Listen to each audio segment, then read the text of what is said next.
Hi everyone, welcome to 0 to 1, brought to you by Doers Circle, and this is our 58th edition.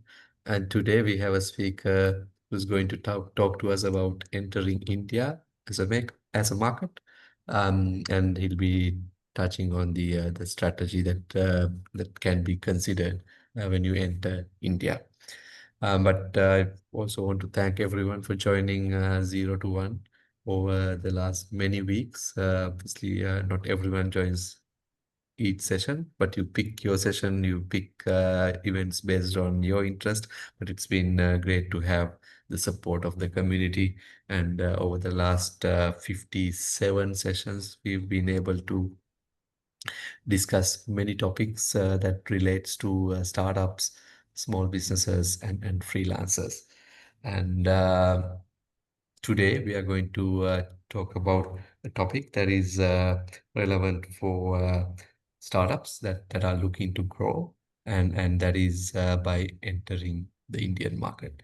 As I mentioned in one of the posts I did about this event, India is an exciting market for many reasons, but two main reasons are the market, access the market, because there's a huge population, the affordability is increasing, they're looking for services, the quality of life is improving, and digital services are sought after. So there's a market out there in India. On the other hand, there's a huge talent pool available in India. People have skilled up in various areas of professional skills, tech skills, non-tech skills, marketing skills, sales skills, everything that you can think of, right? And this skill set is also available for global companies to use. And that's the main two reasons for a company to be interested in India. And us working with lots of startups in Southeast Asia and globally, we see the trend of the interest of working with India. So on that note, we've invited Malay Damania to talk to us about India entry strategy, um, mostly from a legal setup framework, as well as just on the foundation and the basics of working in this market.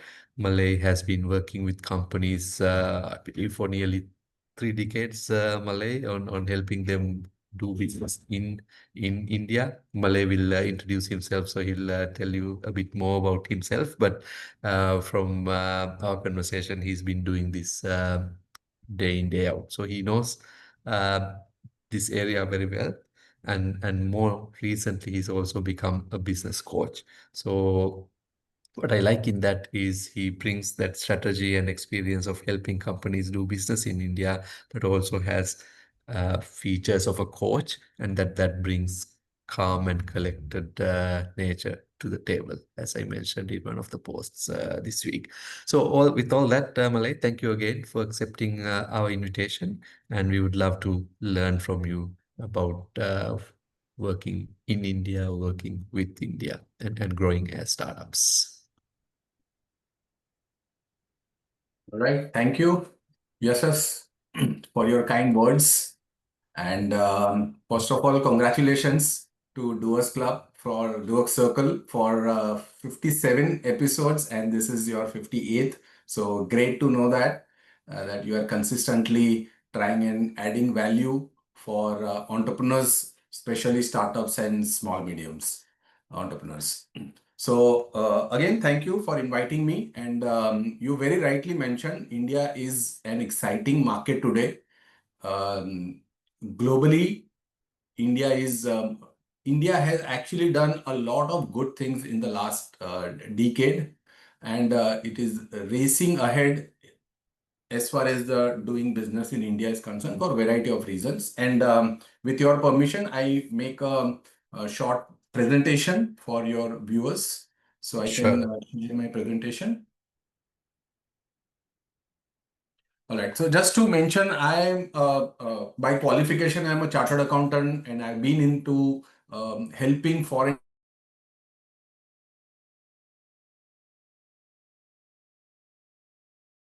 years. Just 3 years back, I took an exit from my company, and I am now a business coach helping entrepreneurs to grow their business. This has been my favorite subject, India entry strategy, and I would love to take you through some of the slides so that you get more information about how we can do business in India. And firstly, let's start with why you should do business in India. Because today, India is one of the most preferred business destination for a variety of reasons. If we look at in terms of scale of economy, it is the fourth largest economy in the world, just surpassed Japan. 42% of the population is between the age of 20 and 45. That is, India has large middle age group. So the talent is all there in this group. There has been tremendous work on infrastructure development, be it maritime, be it air, road, rails. Everywhere the developments are happening at a very high speed. Literacy rate has gone up substantially. So Yashas was talking about the talent, and this is the literacy rate, which was way below this, but in the last decade, it is going up very fast. Comparatively, the labor cost is low.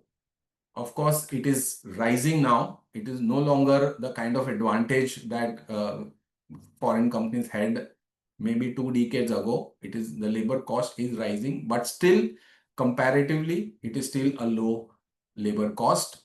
Middle class, this is the major advantage. The middle class is rising. There are a lot of people have come above the poverty level. Urbanization is going up, and therefore people have high disposable income. This is where a lot of foreign companies are interested in tapping the vast potential of the Indian middle class market. This is one of the major reasons why India has become very, very exciting market for many companies. Yes, private consumption accounts for 60% of the GDP. If you look at some of the the legal reforms that India has made over last decade, they have brought in insolvency and bankruptcy code. Digitization. This is again one of the major steps that our government has taken is digitization of the payments. Now, very, very frequently and for very common purposes also, here people use UPI payments. It is obviously online payments, but UPI is very frequently used. Even for a cup of tea at the vendor with the side vendors, on the roadside vendor, people are accepting UPI payments. There have been social reforms like on the health, in the education, in the rural employment. A lot of work is being done in these sectors. Ease of doing business. India is constantly making regular modification changes and trying to see how they can make the doing business in India easier for the companies. So that's again one of the areas where government is working very actively. In the real estate sector, RERA is there. So now, all the builders, all the real estate development companies, they have to work under certain framework. There cannot be misuse of funds, and there has to be timelines and commitments even from the builders and developers point of view. Not GST, like a lot of people would know, this is one nation, one tax, which has come into being in the last 8 years now. And after the initial hiccups, initial problems, now the law has settled down, and the GST 2.0 was introduced just about last month. And yes, so there have been only 5% and 18%. These are the two rate of GST, which is by and large prevailing in the country.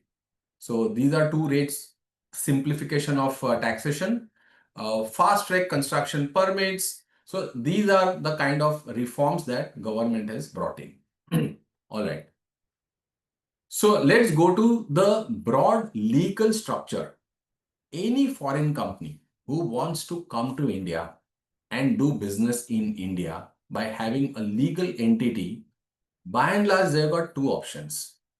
First one is they have extension of their own company, which is they can probably have a liaising office, which is called representative office also, right? So we will look about that, which is just an extension of that company. They can have a branch office in India, or if there is any specific project, then they can have project office.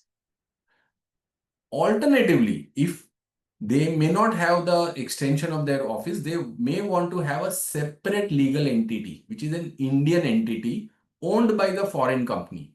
Then they can form a company or a limited liability partnership company, right? So this is typically PVT Ltd, private limited company, which is owned by the foreign company, but it is for all practical purposes established in India, and therefore it is an Indian company owned by foreign company. This can be either wholly owned subsidiary, which is 100% owned by them, or they can have a joint venture with a local Indian partner. And we'll just take a look at what are the circumstances and situations in which entity is preferable. Firstly, let's look at the liaison office, which is a representative office. And there are certain preconditions. This company must have a profit-making track record in their home country, right? So in the parent company needs to be profitable entity for the last 3 years. In the net worth, that is their share capital plus accumulated reserves, has to be equivalent to $50,000. This is a basic requirement for any company, any foreign company to be able to make an application to the central bank, which is uh, Reserve Bank of India. And unless we have a permission from the Reserve Bank of India, a liaison office cannot be set up. Now, liaison office, as the name suggests, it is not supposed to have any income generating activity. It is just a communication channel between the parent company and all the stakeholders in India. So it is only representing the parent or the group company in India.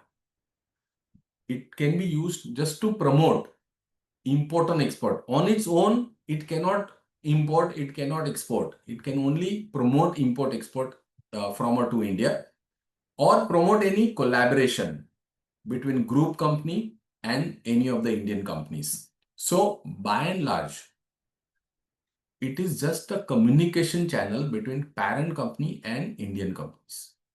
On its own, it is not allowed to carry out any revenue generating activity.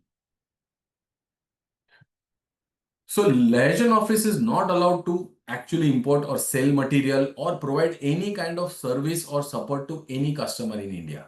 It is just a communication channel. And therefore, but liaison office has its expenses. All the expenses needs to be borne by the parent company. So parent company is supposed to send money for the maintenance and running of the liaison office. And as I said, this has to be allowed, or there has to be a permission from the Reserve Bank of India, and Reserve Bank of India usually give permission only for 3 years. This structure usually is used by foreign companies just to test waters in India. Before they come full-fledged, probably they want to just test how the Indian market is, which part of India could be more preferable to them.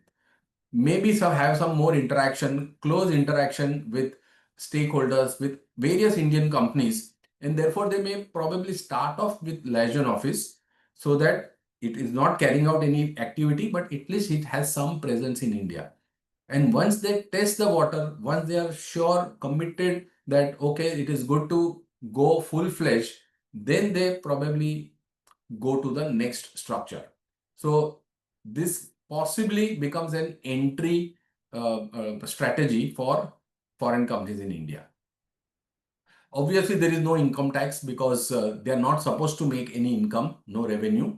However, they have to submit their accounts, all their activities to the tax authorities as well as the Reserve Bank of India. So one set of entity is liaison office. Second set is a branch office. Again, it is an extension of foreign company in India, right? The condition is that the activity that parent company, whatever is involved in that activity, it has to come under 100% foreign direct investment route. And we will look at it a little later. But enough to say, again, the parent company has to be having a profit-making track record for the 5 years instead of 3 years. And the net worth has to be equivalent to 100,000 US dollar. So this has to be a little bit more established as compared to the liaison office when it comes to setting up branch office in India. Again, a prior permission from the Reserve Bank is necessary.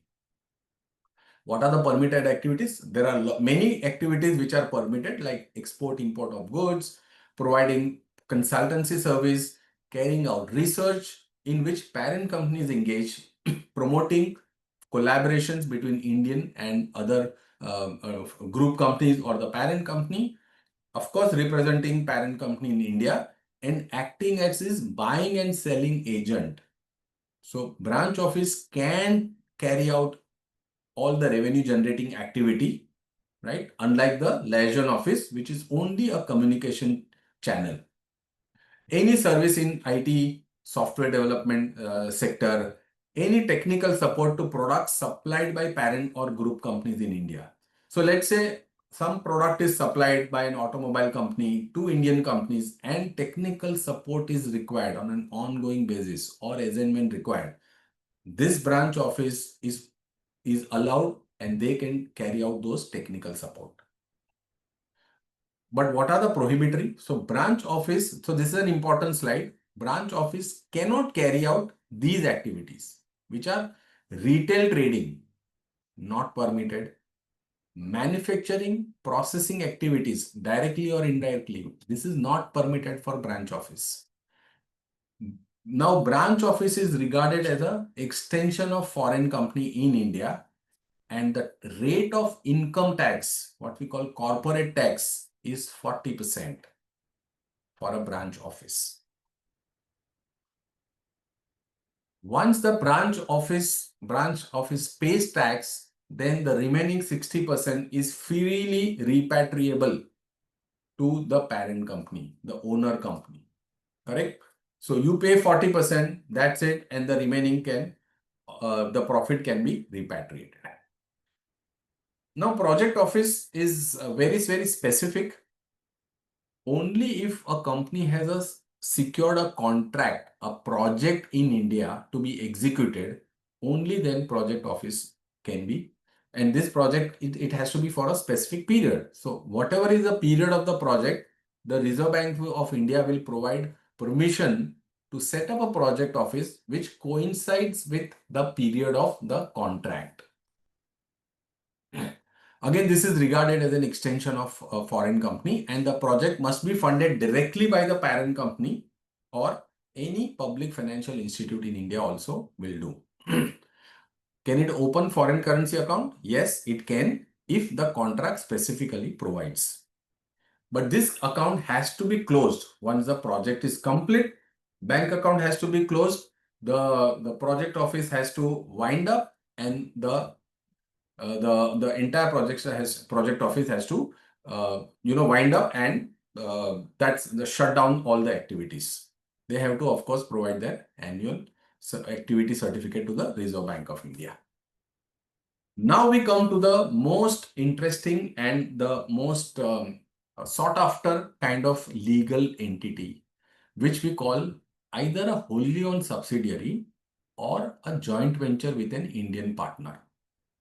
What happens is a foreign company and an Indian company come together and form a company in India, which is for all practical purposes an Indian company. It will be treated at par with all other Indian company. Now, before this Indian company set up, we have to look at a few things. Is first and foremost, is the business that you are getting into or business that you want to start in India, either it is in prohibited sector or it is under approval route, means a prior permission is required, or there are list of activities where there is no permission is required. You can set up the company, and then after setting up the company, you can do reporting to the Reserve Bank of India. And we will look at these sectors. These are the sectors where foreign companies are not allowed to set up their business in India, which is lottery, gambling, chit funds, transferable development rights trading, trading in real estate or immovable property. Trading. Trading is not permitted, which is trading is different from construction. Manufacturing of cigars and tobacco items, activities not open to private investment like atomic energy, railway operations, and agriculture activities. These are the list of activities which you cannot come and do business in India. It is prohibited. Let's come to the second set of activities, which is you can carry out, but they come with certain conditions and you need a prior approval of either the government of India or Reserve Bank of India. And let's look at them, which are there. The conditions, and when we say condition, either the condition is on the ownership. That means the condition might say that you foreign company can own only 49% or only 74% or in only 26%. They cannot hold 100%. So there can be ceiling on ownership, or there can be a minimum capital commitment that if you want to get into this sector, you have to commit to a minimum capital. Now, which are those sectors?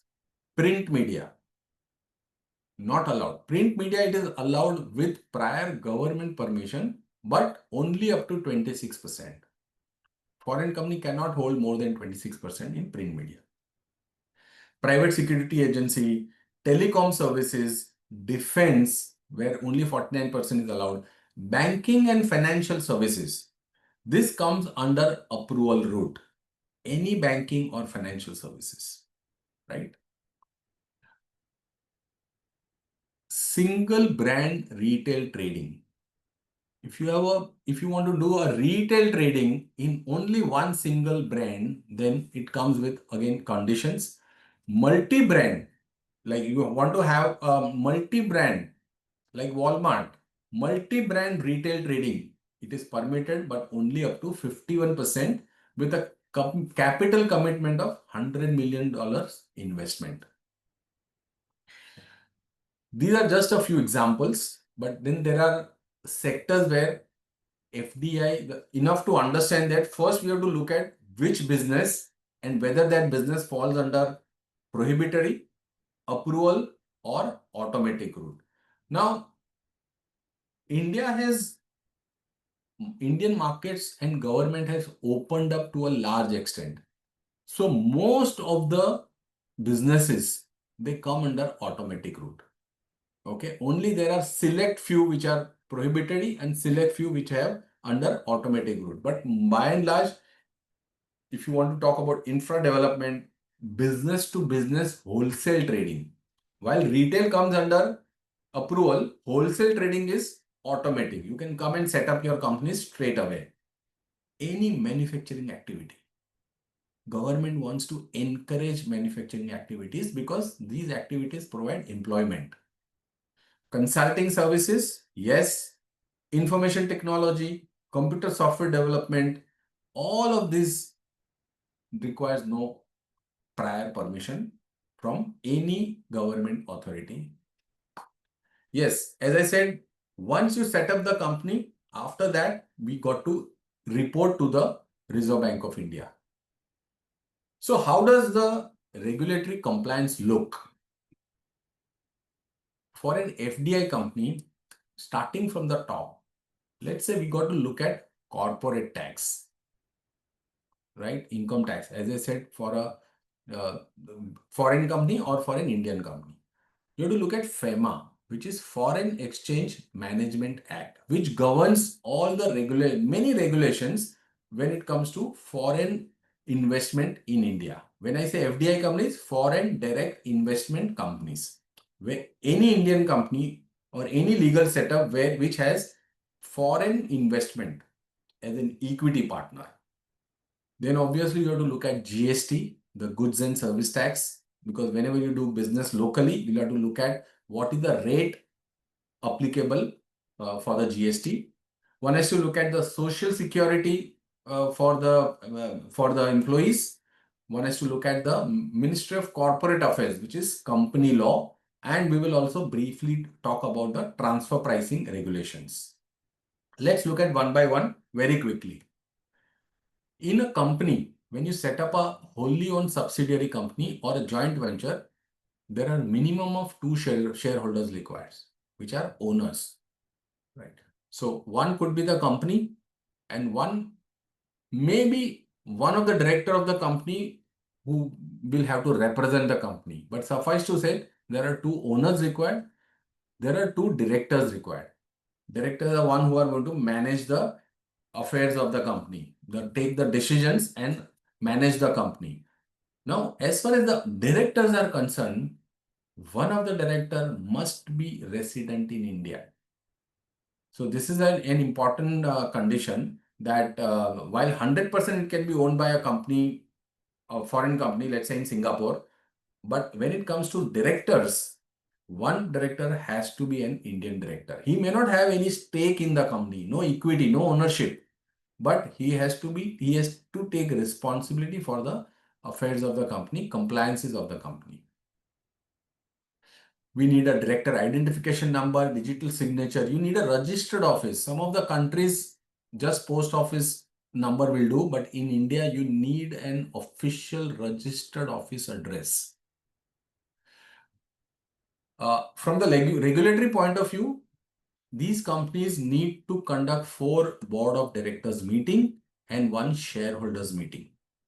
Now, one director is in India, one director can be, let's say, in Singapore. Then a virtual meeting will do, but you got to do the recording of the virtual meeting. So virtual meeting is permitted, and you can have 2 directors in Singapore and 1 in India. That is also possible. The minimum is 2. You can have more, and it is not necessary the meeting has to happen in India as far as the board of directors meeting is concerned. As the company law or the Companies Act provides, you got to maintain all the minutes book, fixed asset register, members register, all the secretarial records, which is usually being managed by company secretary, a professional company secretary. I was talking about FEMA, which is Foreign Exchange Management, and it governs all the foreign direct entities in India. All the reporting of the financial activity has to be made to the Reserve Bank of India once every year. So once year is complete, got to get your accounts audited from a chartered accountant, and you have to submit an activity certificate to the Reserve Bank of India. The FEMA Act governs all the regulations like type of investment, right? Whether you are a branch office, liaison office, project office, wholly owned subsidiary, private limited company, LLP, it governs that you want to invest money as capital. So there could be capital, and what if a foreign company wants to lend money? So the Indian company is borrowing from the foreign company, but they come with certain regulations and certain limitations. Limitation in terms of when the money has to be returned, what is the rate of interest, the money is borrowed for what purpose, where am I going to utilize that, what is the end use of money. So it is a regulation which needs to be checked before a foreign company can lend money to Indian company, their subsidiary company. Then there are bank accounts.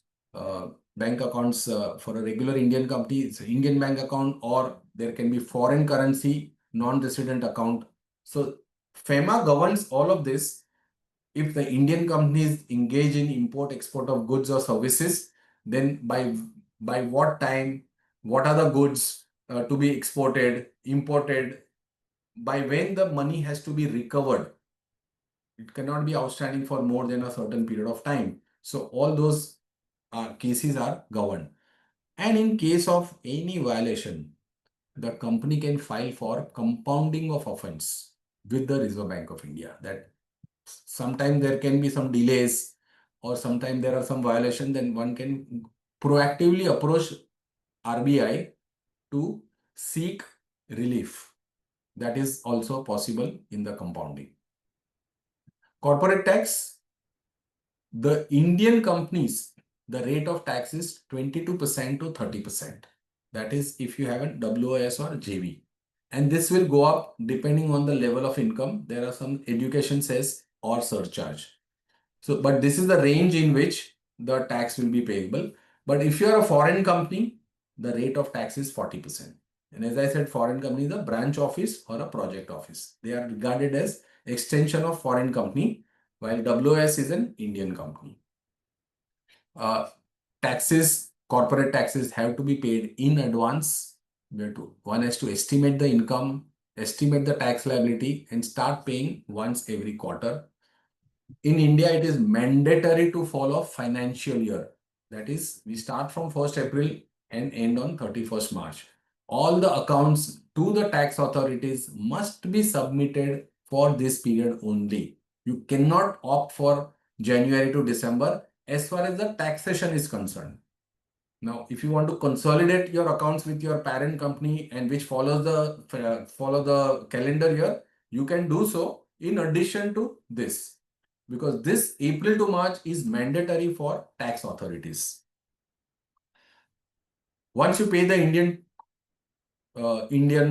tax, can you repatriate the funds? Yes, you can. Indian company can declare dividend, and dividend can go back to the foreign parent company, which is owning the company, and it is again subject to withholding tax, and that depends on the double tax avoidance agreement between India and the country which is where the parent company resides. So we come to the DTAs, the double tax treaties. India has multiple 90 plus countries with which DTAs are signed. So most companies, the income will not be taxed twice. If so, there is a country of residence and country of source of income. So if India has deducted or withhold tax, the credit for the same will be available when it goes to the doing tax filing in the parent company's hands. So it is 94 countries to be precise. The credit will be available, yes. So this is the main thing. The country of residence will give credit for the tax paid in the country of source of income. To claim the DTA benefit, the parent company has to establish that it is a tax registered entity in that country, because only then with that country's, whatever is the tax treaty with that country will have to be looked at, not any other company. And the tax residency certificate will have to be obtained by the foreign company from their tax authorities. Then India will regard that company as a resident of that country, and the tax treaty which is entered with that country will apply. So all the benefits and the extent of taxation will be determined by the articles in DTA. Okay. So finally, we come to important aspect of transfer pricing. As we know, transfer pricing is any financial transaction between the Indian company and the parent group or the group company. Any financial transaction is covered under the transfer pricing. And what it says that these financial transactions must be at fair market value. These financial transactions must be agreed and carried out as if the financial transaction is between two unrelated entities.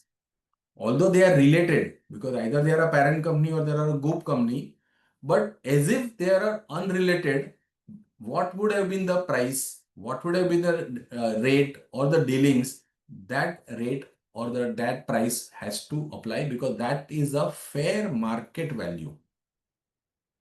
And this, whether the transaction is at fair market value or not, will need to be certified by a local chartered accountant. He has to provide a certificate that this transaction is at fair market value. And if in a financial year, if the dealings are above 150 million Indian rupees, then it will come under a regular inquiry or the checking by the officer, tax officer, who is a transfer pricing officer. Now, what are the kind of transaction that one can look at?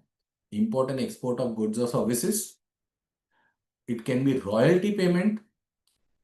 A royalty may be is being paid to the parent company or the group company. Again, what is the rate of royalty? What is the amount of royalty? Any commission, bank guarantee, sharing of common group expenses, or reimbursement of any expense. So precise, I mean, simplistically, any financial dealings transaction between group company and the Indian company, which are cross-border transaction, financial transaction, has to comply with the transfer pricing regulation. All right, as I said, GST, one nation, one tax now.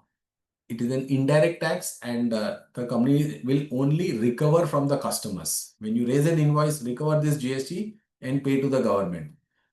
You might have also paid to the vendors. So it is only the difference, the amount that you recover from customer and that amount you have paid to the vendors as GST, the difference of GST you have to pay to the government. And the rates, whether it is 0%, 5%, 18%, everything will depend on which product, which service, what sector and which product you are involved into. Services are by and large 18%. And as I said, the rates are 0, 5, and 18. And for the sin goods, it is 40%. Limited sin goods, what we call. Export of goods, when the goods are exported, GST does not apply, subject to some formalities. Export of services also are exempt, but again, one has to look at certain conditions there. Labor law, substantial work has been done, but if a company in India employs 20 people or more, then they are covered under the Provident Fund Act and the Employee State Insurance. So the employees do get the Provident Fund and the insurance facility and the company has to comply with the PF and ESIC requirement. Any company who works in any person or employee who works in a company for more than 5 years, and when they exit, they have to be paid a certain gratuity amount. So after 5 years, they become eligible to claim gratuity, which is typically half a month of salary multiplied by the number of years of service. So that calculation needs to be done and the gratuity has to be paid by the company. Yeah, here company is also liable to pay the bonus. So there are things that companies are liable, but then employees' contract has to be very carefully drafted so that you cover, as a company, you are covering every aspect of it. Nothing comes to you as a surprise. Finally, contracts and agreements. So yeah, it is very important to be safe than sorry. So it is important to have certain contracts in place when you have a company in India. Typically, they are the shareholders agreement. If you are into joint venture with an Indian partner, that it is very important that you define all your roles and responsibilities for both the parties into the joint venture through a shareholders agreement. If you're renting a premises, you need an office premise leave and license agreement. Employment, I said, is very important to have the employment contracts very carefully drafted so that nothing comes to you as a surprise. Policy needs to be clearly defined for upfront. important to have contracts with your regular vendors and service providers so that the scope of work is clear and there is no ambiguity and so the possibility of litigation needs to be reduced straight away. With the customers, yes, important to have contracts, the terms of payments, the delivery period, and all of that.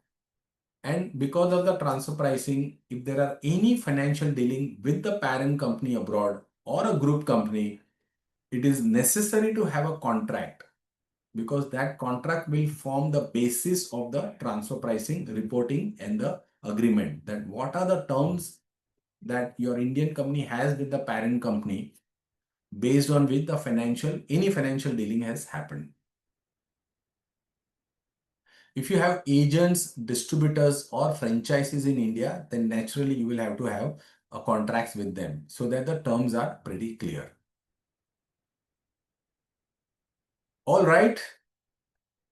So that's sum and substance of all the legal aspects, regulatory framework in India and what compliances that you need to be aware of. I think rather than getting into the detail, one can get into it, but you got to be aware of what should I look out for.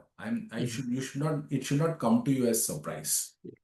So yeah, if there are any Yeah, questions, yes, I'll be happy to take that and sure. see questions. Thank you very much, Malay. I think that was a very informative presentation, and I think you've put in a lot of time to present it in a very structured way. I think it was very easy to follow, and Thank I'm you. sure it'll be useful for the audience here as well as when it goes online on our YouTube channel in a few days, and it'll be there as a resource that people can watch on YouTube.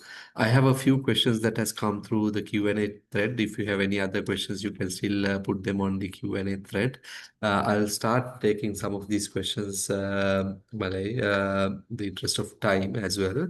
The first question is how to select a city to start an office. Is Bangalore recommended for tech? I think there are two different questions in a way, as in So slightly. selecting city, yeah, see, India is like is a vast country, so it's a Yes, yes, pertinent question that where do you look out for? But it all depends on variety of factors, what products you are in, right. what purpose for which you are in India, Mm, right? There are many automobile companies. mm, Then you have to look at which are the automobile hubs where right. your customers are situated, right? If the availability of the port, availability of the talent. Yeah, So yeah, if you talk, the question has the technology, then Bangalore is definitely a tech hub. But one can also look at Pune, one can look at Noida. There are mm, new cities which are coming up in technology because yes, Bangalore is definitely, I mean, far ahead of all other cities when it comes to technology, but it is also becoming expensive. yes. I was So, also going to say cost would be a factor in this, right? so the purpose for which you are setting up Indian operations has to be seen. Talent, the the market, and the proximity to your customers, the logistics, and the cost, of course. Right. Yeah. All right. Thanks. I hope we've answered that question. The next one is from John from the UK. Is there a single POC, point of contact, or one government office for an entire business setup? For instance, branch office that you explained. Yeah.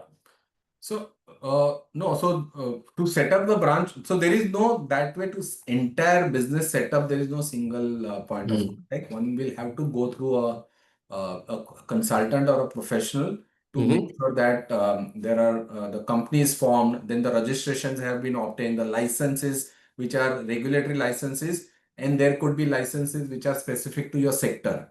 Mm. So all of those will need to be done only through a consultant. It is difficult to do directly. Still, we are still a little, maybe few years away from doing that. Okay, I guess the next question is connected to that. Is there a government website link for foreign business entry into India? I'm thinking this is like one platform that they're talking about, and read a bit about this because we do business across Southeast Asia and South Asia, and there's conversations about having a single window kind of access when you enter a market, right? I guess John's second question is kind of related. Like, is there one Correct. kind of platform where everything can be facilitated? Yeah, yeah. Yeah. So that's I think you will have to. It's important to go through the consultant. Right. He'll be able to guide better. Okay. And the next question is from Kevin from Singapore. Great presentation, and I would endorse that too. Great presentation. And his question is, would love to connect with you. That's actually not a question. Is that okay? I'm I'll be sure. more than happy. Yeah, We can connect on LinkedIn. yeah, yeah. Yeah. And Kevin, if you're connected with me on LinkedIn, I did a post about Malay's session, so you can find Malay's contact there too, as in the LinkedIn connect. But you can search for Malay's name, and it should come up pretty easily. Yeah. And the next question is, can a Singapore employee move to India under an employment visa? Any restrictions there? Well, I'm not an visa expert, but yes, definitely he can move to India. His salary, so he should be at a higher level of salary. Right. If he's the level is qualified professional, then definitely it is very much possible, and it is not difficult to Right. move to India. Sure. So, Malay, we've touched on everything that has come through Q&A thread, but I'll ask a couple of more things that I was thinking of asking. No, you mentioned that it is recommended to have a consultant who can help with these government kind of approvals and necessary process support, and then they can lead it for you on the ground, right? If someone's a bit early in the process, right? Because we are talking about startups a lot, and it might be a startup that's going to India rather than established medium-sized company or a large company, right? For that kind of a startup, like, would you recommend like working with Indian partners initially for a short period of time or some period of time so that they understand the market, they build connections in the market before jumping into like setting up a company officially? Like would you recommend a bit of preparation in that sense, like acclimatize them with the market? Yes, so I think that's a good way to approach Indian market rather than straight away jumping into setting up an entity. Probably you want to first what's test the market. So you can engage some consultant or a freelancer uh, in India on a consultancy basis, not on employment, but on a consultancy basis, and let that person do some research that you want him to do, get you the information, get you some more updates about what's happening in India. There was one question about where should I set up an entity. Yeah, So maybe once you have more interaction, close interaction with that consultant or a freelancer, you will understand the geographically Indian market better, the demand, the price elasticity, which are the challenges in India, and you will be better prepared uh, to come to India rather than straight away jumping into. So I would definitely recommend that have a consultant who can work as your representative in India, give the kind of information that you want, do some research, and have more interaction with them so that you understand Indian market better before coming into India yeah, directly. Especially this is true for the startups. sure. And Initial, like, as you rightly mentioned, the initial stages of the business. yes. And also, while it is a big market, for certain types of services, there would be lots of existing local and foreign providers, right? So if you were to enter into a crowded market, that might not be that sustainable either, right? So having done that market research is important. at least from my Correct. perspective. Because that gives you an understanding of how do you stand out in that crowded market. Mm, How would you want to distinguish your product or the service than the others? yeah. Uh, Also, one needs to also understand that Indian market is very price sensitive, Mm, right? Obviously, there are very luxurious market also there, but then you need to have that kind of brand, that kind of appeal. Otherwise, when we are talking of large middle class market, it's pretty price sensitive. So one mm. needs to be carefully pricing their product services to be able to become successful in India. Right. In terms of payments, well, I guess there's a lot of evolution in the market, right? A lot of people have actually moved to digital payments, and UPI is very popular. So I think that's something that you mentioned as well. This is something that companies, I guess, need to consider. Like they need to have payment methods that include UPI, include digital, because market seems to have evolved a lot in a very short period of time. Absolutely, absolutely. Actually, you'll be amazed. As I said, even you go to a roadside tea vendor and you can make payment through UPI. Mm, So it's the UPI payments gateways have totally been there throughout in tier 2, tier 3 cities as well. mm. So payment gateways, I think in that sense, has been a huge progress in India. And then that's something for a company coming into the market to consider, because if they don't have that integrated, UPI integrated, and if it's only credit cards or debit cards, it might not be the ideal situation, right? Because that's not what the population uses to. Yeah, absolutely. And I think, but that they will soon realize, and it is it can happen also very quickly. No, you don't need so much of time to integrate it. It's like it's all there. So it doesn't take more time to integrate. But yes, you don't want to wait, come and experience yourself that this is required. It is definitely a mandatory requirement now and needs to be integrated by all the companies. All right, Malay, I think that's all I had. So thank you very much for your presentation and preparing for the presentation. I think you've put a lot of time to put it together, and I think that's very informative. And once the recording also goes up, we will inform our members. We will also see if we can prepare a bit of a document or blog based on the structure you presented, because it will be useful, right? To add like there are these types of companies and these are the types of things that you need to be careful on. And I felt that had a very uh, informative and useful structure that will help our members. So we'll work on something there as well, but definitely the content will be available online. So thank you very much, Malay, for your time and candid answers and getting into details. My absolute pleasure, yes, to be here on your show. And I try to make the presentation as simple as possible so that a layman or a regular business owner can understand it rather than getting into technical jargons. But if there Yeah, are any specific questions, issues, I'll be more than happy to respond to them when sure. we Thank can. you. And I think a few will connect with you, as there was a question too on LinkedIn. And I'm sure once this goes online, others might connect with you.